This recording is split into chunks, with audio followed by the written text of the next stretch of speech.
राजस्थान में जमीन रजिस्ट्री से जुड़ा सबसे बड़ा बदलाव अब पूरी तरीके से लागू हो चुका है, जिसके चलते अब सोसाइटी पट्टे की जमीनों वाले मकान मालिकों को सावधान हो जाना चाहिए। साथ ही इस बदलाव में भजनलाल सरकार द्वारा रजिस्ट्रेशन एक्ट 2021 में किए गए संशोधन भी शामिल हैं, जिसके बाद अब बिना कन्वर्जन और 90A के किसी भी सोसाइटी पट्टे की रजिस्ट्री नहीं होगी। ये फैसला मंगलवार 2 दिसंबर को लागू हुआ था, जिससे प्रदेश भर के रजिस्ट्री ऑफिसों में कामकाज लगभग ठप सा हो गया है और इसको लेकर उप रजिस्ट्रारों ने भी स्पष्ट कह दिया है कि अब हर फाइल तभी आगे बढ़ेगी जब किसी भूखंड का मालिक कन्वर्जन और 90A के दस्तावेज प्रस्तुत करेगा।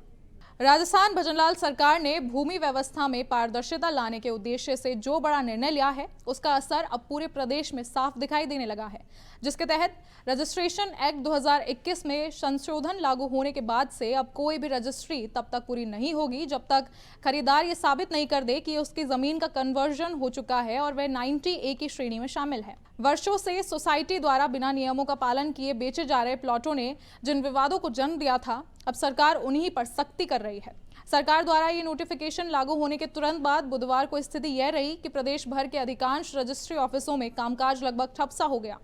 कई उप रजिस्ट्रारों ने रजिस्ट्री से जुड़ी फाइलों को आगे बढ़ाने से साफ इनकार भी कर दिया है, जिसकी वजह साफ है कि सरकार ने अब जिम्मेदारी उप रजिस्ट्रार पर डाल दी है। यदि बिना कन्वर्जन या बिना 90A की रजिस्ट्री हो जाती है तो जवाबदेही सीधे उस अधिकारी की होगी जिसने रजिस्ट्री करवाई है। ऐसे में अधिकारी अब बेहद सतर्क हो गए हैं और हर दस्तावेज की जांच परख कर ही उन्हें आगे बढ़ा रहे हैं। राजस्थान में लंबे समय से सरकारी भूमि, SC/ST की भूमि और कृषि भूमि की गलत खरीद फरोख्त और बड़े विवादों का कारण बनती रही। सोसाइटी के नाम पर कई लोगों ने जमीनें खरीद ली हैं, लेकिन बाद में उन्हें पता चला है कि वह भूमि कृषि थी या फिर SC/ST श्रेणी में आती थी। काश्तकारी अधिनियम के तहत SC/ST की जमीन केवल SC/ST व्यक्ति को ही बेची जा सकती है, लेकिन इस नियम को दरकिनार कर कई सोसाइटी हजारों प्लॉट काटती रही है और इसका बाद में पता चलने पर जमीनों पर मालिकाना हक को लेकर विवाद हो जाते हैं, कोर्ट केस चलने लगते हैं और खरीदार वर्षों तक परेशान होते रहते हैं। लेकिन अब सरकार के इस नए नियम से ऐसी हर स्थिति पर रोक लगाने का फैसला लिया गया है, तो अब कोई भी सोसाइटी कन्वर्जन और 90A श्रेणी के बिना कॉलोनी नहीं काट सकेगी, जिससे